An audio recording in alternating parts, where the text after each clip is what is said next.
Olá, olá, geniais. Bom, vamos lá. Temos mais uma aula. Nós vamos trabalhar hoje um tema interessante, que é Platão. Vou compartilhar com vocês aqui a minha tela. Platão, tá aí o Platão, como você pode ver. Esse é o nosso querido Platão. Platão, Aristóteles, Sócrates foram aí os principais filósofos do período tanto clássico da filosofia, o período onde os questionamentos, como vimos na aula passada, estavam muito mais conectados a um sentido, né, da existência, a um questionamento com relação aos indivíduos, aos seus sentimentos, aos seus pensamentos, aos seus significados, às suas ideias, né? É interessante isso. Bom, vamos lá. Um dos fundadores da filosofia ocidental, Platão, foi o maior filósofo de todos os tempos. Interessante, sua filosofia é a mais completa com relação aos contextos de metafísica do que a do próprio Aristóteles. A metafísica, né, alguns talvez não saibam, diz respeito aos questionamentos correlatos aqueles conceitos não físicos, né? A metafísica é a quebra da física. São aqueles conceitos que não estão presos a definições espaciais e definições temporais, definições com relação a medidas, né? Isto é uma cadeira, isso é uma definição física. O que é o amor? O amor é um sentimento, isso é uma definição metafísica. Quando nós falamos de amor, falamos de fé, falamos de Deus, são conceitos, são ideias metafísicas, né? Onde existe a quebra da relação física.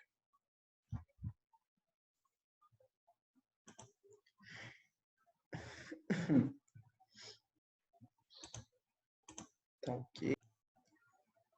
Bom, continuando, né, pessoal? Continuando nossa aula.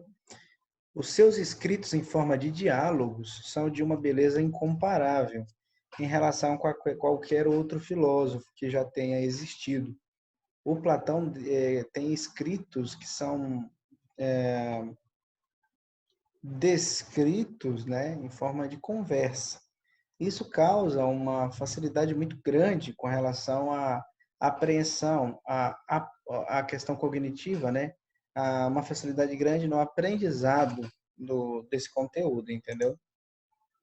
A filosofia platônica, em seus principais aspectos, como ela estuda o mundo das ideias, a psicologia, a existência de Deus, o domínio da opinião, a moral e a política. São os principais pontos de estudo da filosofia platônica. Bom, o que Platão pensou? Vamos lá. Platão partiu do mundo das experiências cotidianas. Tem algo que Platão, na verdade, valorizava muito, são as experiências cotidianas, do dia a dia, as experiências relacionadas ao cotidiano do indivíduo, né? E é esse mundo físico e sensível que o impele a filosofar, a buscar um fundamento radical para a nossa realidade. Então, a filosofia platônica surge das demandas do cotidiano, da vida, da existência cotidiana de Platão. A partir das demandas que surgem no dia a dia de Platão, é que ele constrói questionamentos, perguntas, busca de compreensão, busca de sentido, busca da razão. As ideias de Platão foram uma resposta pessoal à provocação de seu tempo. O filósofo resumiu seu pensamento de maneira imaginativa e atraente, principalmente na Alegoria da Caverna, ou Mito da Caverna, um dos textos mais populares das histórias das ideias de todos os tempos. Bom, uma alegoria para quem não sabe, é uma exposição de um pensamento de maneira figurada. É uma ficção que apresenta uma coisa para dar ideia a outra coisa, né? Bom, olha só, ao contar a história da caverna, Platão não quis dar uma aula sobre configurações geográficas ou meio ambiente. Não é este o foco. Não pretendeu fazer um escrito literário poético também. Ele fez o quê? Um resumo da sua visão acerca do mundo, da sua compreensão acerca do mundo, do conhecimento, da política e da ética. Nele, o autor cria um diálogo entre dois personagens, Sócrates e Glauco, irmão mais novo de Platão. Interessante. E o mito da caverna, como nós sabemos bem, diz respeito a pessoas que estão presas dentro de uma caverna e compreendem a realidade, não por ver a realidade e apreendê-la, entendê-la, distingui-la, mas compreendem a realidade pelo que lhe é apresentado. Então, elas veem um reflexo da realidade. Elas não veem a realidade em si. E se você parar para observar, o mito da caverna ele é extremamente vivo nos dias atuais. Através do mito da caverna, nós temos muito contexto político, sociopolítico, nós temos muito contexto com relação a isso, viu, gente? Muito interessante. Entrando aqui na parte da ideia, a ideia em si. No começo, podemos definir a teoria das ideias, né? Dizendo que o mundo sensível é apenas uma cópia do mundo ideal e que o objetivo da ciência é o mundo real das ideias. O mundo inteligível é estudado na dialética e o mundo sensível é o domínio da opinião. Para quem não sabe, Platão dividia o mundo em duas compreensões, na verdade, dimensões. O primeiro seria o mundo sensível e o segundo seria o mundo das ideias, o mundo inteligível, né? O mundo dos pensamentos. O mundo das ideias, como nós podemos observar, ele é apreendido, ele é de verdade, ele se faz existente na psique, na mente, na compreensão. O mundo sensível, como o próprio nome diz, ele é apreendido, ele é conhecido através dos sentidos, do tato, do olfato, do paladar, e é o mundo que pode ser enxergado, é o mundo que pode ser tocado. O mundo das ideias, não. É o mundo ideal, é um mundo onde conceitos estão sendo elaborados, ok? A existência do mundo ideal é baseada em duas provas, segundo Tonart. Uma de ordem lógica e outra de ordem ontológica. A prova lógica significa o quê? Olha lá, Platão em nenhum momento põe em dúvida a existência da ciência, que para ele é um fato indiscutível. Então, é necessário um objeto estável e permanente que possa permanecer no espírito. Ora, para Platão, esse objeto não se encontra no mundo sensível dos sentidos, pois ele acredita, como Heráclito, que o mundo é um infinito e perpétuo tecido em movimento, onde tudo passa como as águas das torrentes, sendo que nada permanece estável. Surge então a necessidade da ciência em encontrar seu objeto, o mundo inteligível das ideias. Já a prova ontológica seria Tonard diz que o mundo sensível prova a existência do mundo ideal como sombra da realidade. Sabemos disso, pois os objetos desse mundo são mais ou menos perfeitos, e essas participações supõem a existência de uma fonte que possui a perfeição em estado pleno. Esse é o mundo inteligível, que é o objeto da ciência. Bom, interessante isso aqui, né, gente? Olha só. Deixa eu voltar para cá. Isso. De uma maneira bem acessível, a prova ontológica ela tem a ver com a origem das coisas, né? A natureza das coisas, o surgimento, qual é o fundamento original e natural de todas as coisas. Diz respeito à questão ontológica. Acho eu muito interessante essa questão da questão ontológica, porque quando você faz a leitura aqui, você pode observar de maneira muito congruente um apontamento para a eternidade, né? Para um ser superior, alguém que de verdade tenha domínio sobre a criação, tenha domínio sobre a existência, né? Já na prova lógica, nós já vemos uma coisa o quê? Mais científica, mais pautada na comprovação, mais pautada na observação, mais pautada ali num estudo científico. Bom, a pluralidade das ideias podem ser provadas de duas maneiras, uma prova direta e outra prova indireta.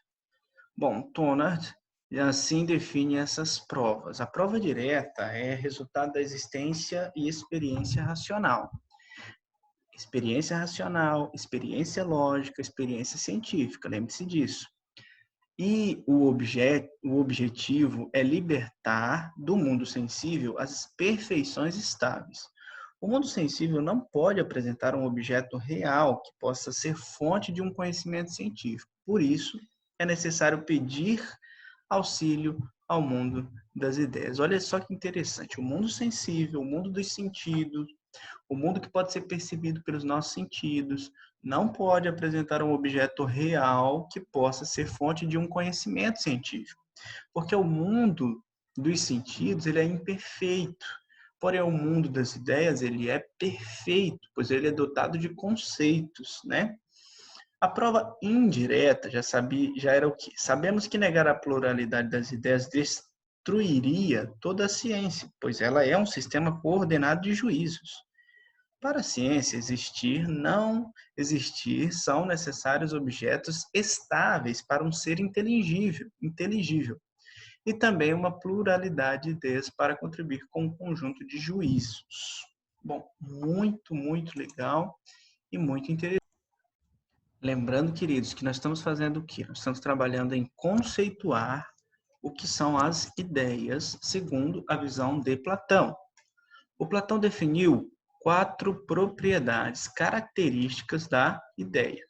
A primeira, a espiritualidade, que são de ordem inteligível, ou seja, quando fala a palavra inteligível, está falando sobre compreensão, está falando sobre apreensão. A apreensão não é a polícia ir lá e somente apreender. Quando a polícia vai lá na casa de um bandido e apreende algo, né? O que ela está fazendo? Ela está pegando aquele algo que é de propriedade do outro e está trazendo para a sua propriedade. Então, apreender um conceito é pegar aquele conceito que está fora e trazer para dentro de mim, né?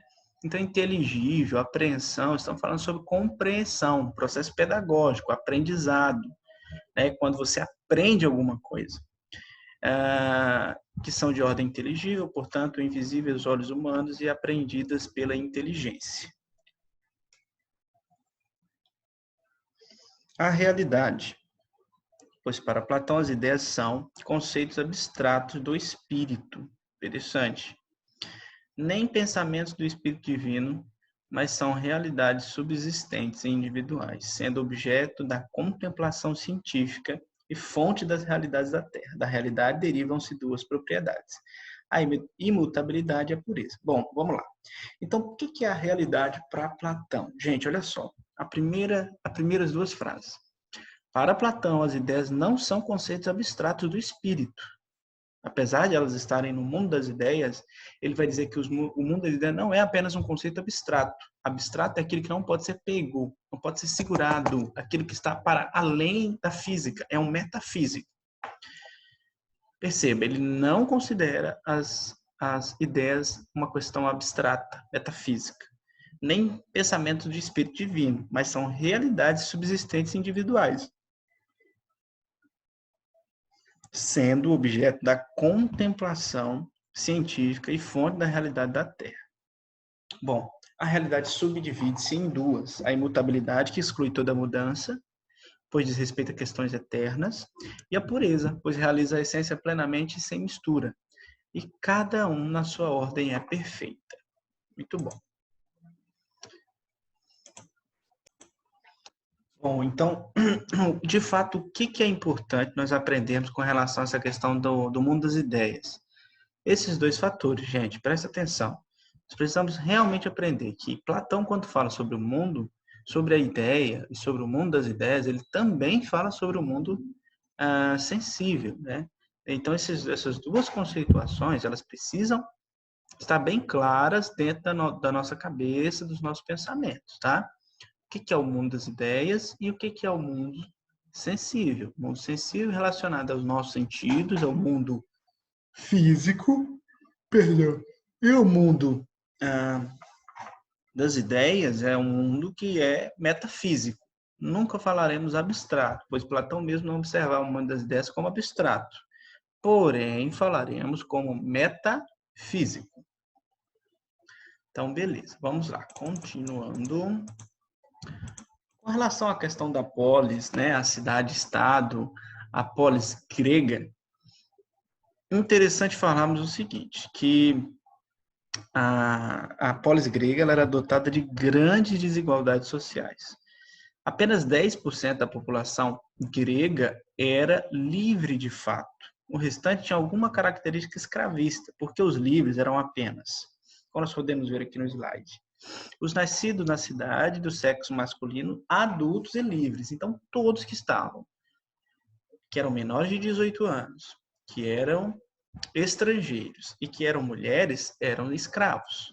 Né? E todos que eram escravos não podiam ocupar cargos políticos, participar do debate público e até ter uma formação muito mais elevada, né, com relação aos estudos. Bom, olha só. Na sociedade ateniense, né, havia três classes que organizavam a sociedade na atribuição da polis. Eram elas: os magistrados, que eram formados pelos governantes que elaboravam as leis, tá? Os guerreiros, que defendiam a cidade usando seu físico, e os artesãos e trabalhadores, que eram lavradores, comerciantes, responsáveis pelos provimentos dos bens necessários à sobrevivência da cidade. Interessante nós falarmos que os magistrados aqui, que são os políticos, as pessoas que eram os governantes e elaboradores das leis, eles estavam fora daquele contexto de escravos e mais, isso só era viável mediante a uma questão de herança hereditária, né? Só era possível haver isso através de uma herança hereditária, tá? Bom, ok. Bom, vamos lá. Segundo o filósofo ateniense, não há desigualdade desde que cada cidadão seja encaminhado, educado para a sua função específica, de acordo com a sua natureza. Isso porque, para ele, cada um nasce mais preparado para exercer determinada atividade. Bom, isso segundo quem? Platão, tá? Ele explicava a leitura que ele fazia daquela sociedade que era desigual, era que, na verdade, não era bem desigual. Segundo o próprio Platão, a sociedade era justa no sentido de que cada um deveria ser educado para a sua função. Então, quem era artesão tinha que ser educado para artesão, quem era político tinha que ser educado para político, quem era um soldado tinha que ser educado, treinado para ser soldado, né? Ele dizia que a alma era racional, irascível ou concupiscente, né? A cidade justa é organizada pela justa medida, ou seja, onde cada cidadão ocupa o seu lugar, designado pela sua própria natureza. Então, sempre que você ouvir falar sobre o conceito de justa medida através de Platão, ele está falando sobre o quê? Sobre uma sociedade ateniense grega que era desigual, porém, o conceito que ele traz é o seguinte, que apesar de ser dessa forma, não é bem que é desigual, né? O conceito de Platão é que cada um tinha uma função diferente. E isso tornava, na verdade, uma sociedade muito mais justa, segundo os conceitos de Platão. Bom, olha só, a cidade justa é aquela que se organiza pela justa medida. Lembra o que é justa medida?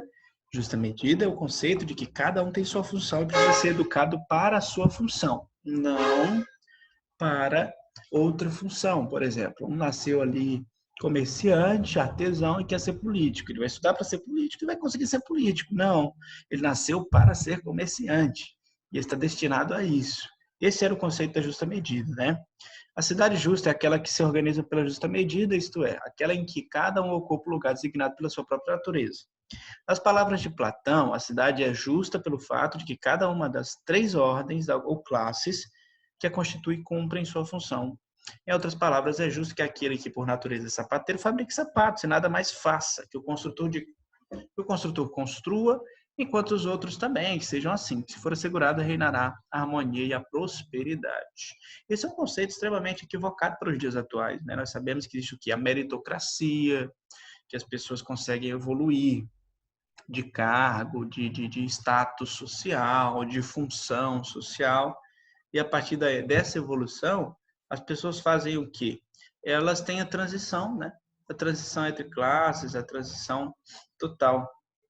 Bom, interessante. Vamos lá. Passando. Opa, desculpe. Sobre a existência de Deus. Bom, olha só. A existência de Deus. Platão recorre ao mito para provar a existência de Deus. Temos duas provas. A primeira é a prova baseada na existência do mundo. Deus é demiurgo. O que é demiurgo, Diego? Platão reconheceu que para uma obra ter origem é necessário que haja um artífice e exponha o seu demiurgo em linguagem mítica. Ele, depois de ter contemplado o mundo ideal, decidiu fazer o universo à sua imagem. O interessante é que a palavra demiurgo, ela tem muito a ver com o trabalhador, aquele que é tipo um artesão, aquele que dá origem, aquele que é o fazedor, é aquele que trabalha, aquele que produz, né? Então, eu diria que a existência do mundo é prova de que existe um demiurgo, que é Deus. Ou seja, ele é o fazedor das coisas, ele é quem dá origem às coisas, né? A segunda área é a prova baseada no movimento. Deus é a alma real. Platão verifica que o mundo está sujeito ao movimento ordenado, como o movimento circular das esferas celestes, que é pela sua estabilidade. A própria imagem da inteligência, para que exista o movimento, é necessário o motor. Platão sugere dois motores, um corpóreo e a alma. O corpo é inerte e sempre movido por um outro antes de se mover. A alma é o motor que tem em si o princípio do seu movimento. Bom, resumindo, prova baseada no movimento vai dizer o quê? Que, como existem estrelas, planetas, movimento dia e noite, o sol, a lua, as coisas se movimentam, existe um motor que sustenta tudo isso. E esse motor seria quem? Deus. Deus é essa alma, né? Essa alma que sustenta e movimenta o universo. Perceba que o Platão, como um homem extremamente inteligente, ele não busca explicações científicas para a comprovação de Deus, mas a filosofia, nesse momento, introduz também o mito como explicação, como sentido, como significado. Isso é extremamente inteligente, extremamente moderno, né? Extremamente impressionante, como Platão, ali, há tantos anos atrás, já tinha definições tão profundas assim, né?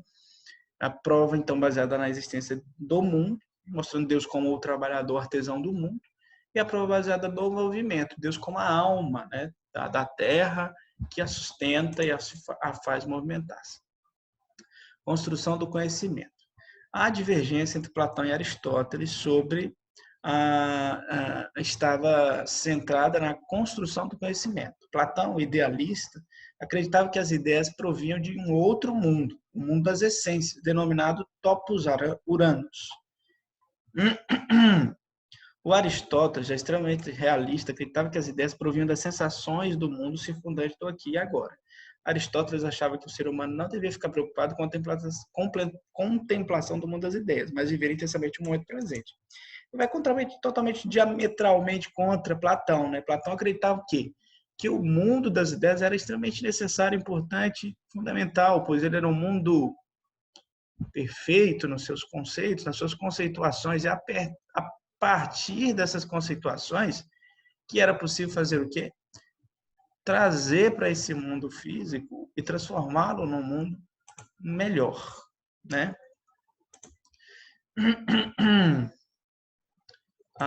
Platão e o conceito, voltando aqui, Platão e a teoria da alma. Interessante, gente. Vamos falar rapidamente sobre isso aqui.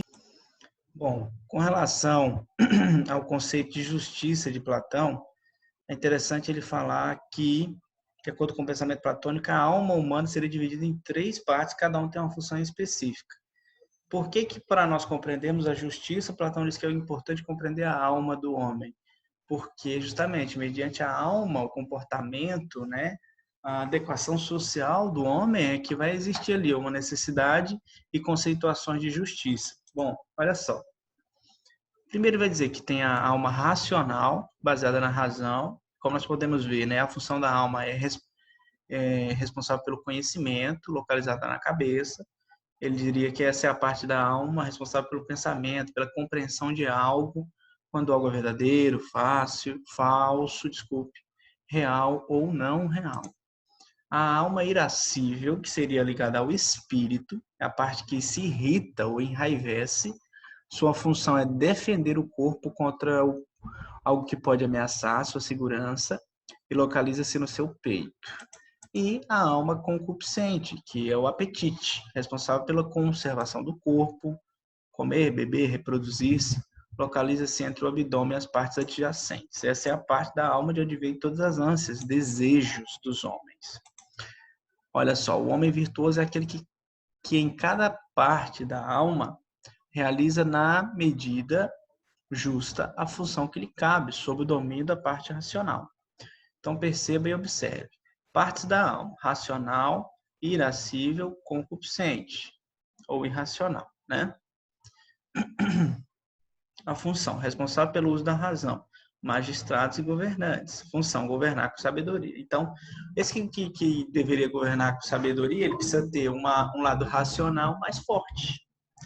Né? O que deveria proteger a cidade, os guerreiros, eles deveriam ter o quê? Uma alma irascível mais forte, que é aquela que tem a ver com o nosso medo, com o nosso senso de proteção. E aquele que tinha que prover as necessidades das cidades, comerciantes, lavradores, eles precisavam ter o quê? Uma alma concupiscente, preocupada com os desejos de alimentação e etc. Então é interessante, né? É interessante ver como Platão cria uma organização social, divide essa sociedade ali em 3 classes, né? E busca explicação no sentido da alma, da justiça, para que cada um se encaixe no seu papel e essa sociedade, dessa forma, não seria injusta, né? Mas cada um estaria, na verdade, não é escolhendo o que fazer, mas expressando o que naturalmente é. Bom, gente, vamos lá. Acho que aqui continua dentro do mesmo assunto, viu? Com relação à alma, à função e o conceito de justiça, né? Perceba que, segundo a ideia de Platão, que é o escritor que nós estamos estudando, se a pessoa ela expressa através da sua função a sua característica de alma, isso se torna o quê? Uma sociedade justa, né? Uma sociedade totalmente justa e que, na verdade, é uma sociedade que cumpre o seu papel. Interessante demais isso aí, viu, gente? O homem virtuoso é aquele, se vocês quiserem esse slide, é só me pedir que eu mando, tá? O homem virtuoso é aquele que, em cada parte da alma, realiza na medida justa. Seria sem falta nem excessos. A função de que lhe cabe, sob a regência da parte racional. Obviamente, essa parte, ela se destacaria sobre as outras duas. Então, por exemplo, os políticos e magistrados precisariam ter como parte racional o grande destaque. As pessoas que são do exército, da proteção, né? Os lutadores ali, os guerreiros, eles precisam ter uma alma irascível de maior destaque do que as outras duas. E os artesãos ter a alma concupiscente, artesãos, trabalhadores, lavradores, para que se preocupem com a produção, com a necessidade do povo, né? Platão propõe um modelo educativo que possibilite a todos os indivíduos igual acesso à educação, independente do grupo social a que pertence por nascimento. Interessante. Os mais aptos continuariam até o ponto mais alto desse processo, a filosofia, a fim de se tornarem sábios e assim habilitados a administrar a cidade. O Platão tinha a ideia de que a administração da cidade deveria ser feita pelos filósofos. Tá? Os filósofos da época eram as pessoas que estudavam muito, que buscavam conhecimento, que buscavam o saber. Então ele acreditava que os filósofos eram as principais pessoas que poderiam construir uma sociedade boa, mais justa, eu diria. É óbvio que ele ia dizer que aqueles que chegariam nesse ponto eram especificamente aquelas pessoas que tinham uma alma mais voltada a esse contexto, né? Da busca pela razão, né? Obviamente. A concepção de Platão é a seguinte: a política é aristocrática, nem todos podem governar, apenas uma parcela de sábios está apta a exercer o poder político. Para ele, o filósofo é aquele que, saindo de um mundo das trevas, da ilusão, busca o conhecimento e a verdade no mundo das ideias. Depois deve voltar a dirigir para pessoas que não alcançaram esse ponto. Eu falei para vocês, ele acreditava que os filósofos deveriam ser, no caso, os governantes. Ele se constituiria, assim, no que ficou popularizado como rei filósofo, pois aquele que, pela contemplação das ideias, conheceu a essência do bem e da justiça deve governar a cidade. Ora, o que vale para os homens, individualmente, vale também, de certo modo, para a cidade e as três classes sociais nela existentes. A classe econômica predomina a parte concupiscente da alma, daí ela está sempre voltada para a obtenção de riquezas e prazeres. Na classe dos guerreiros predomina a parte colérica, né, a razão pelo qual se apreciam os combates e a fama. Se governassem a cidade, viverá em constante estado de guerra. Interessante. Se a econômica assumisse o governo, a cidade será mergulhada em sérios problemas econômicos, aprofundando as desigualdades. E a dos magistrados predominava a racional, o que lhe favorece conhecer a ciência política e, desse modo, governar as outras duas classes de maneira muito mais justa. Interessantíssimo, né? Platão é um homem extremamente inteligente. Aqui algumas perguntas que você pode responder aí na sua casa, e se surgir alguma dúvida com relação a respostas dessas perguntas, você deve me procurar no PV para a gente debater o assunto e conseguir chegar a alguma conclusão, tá?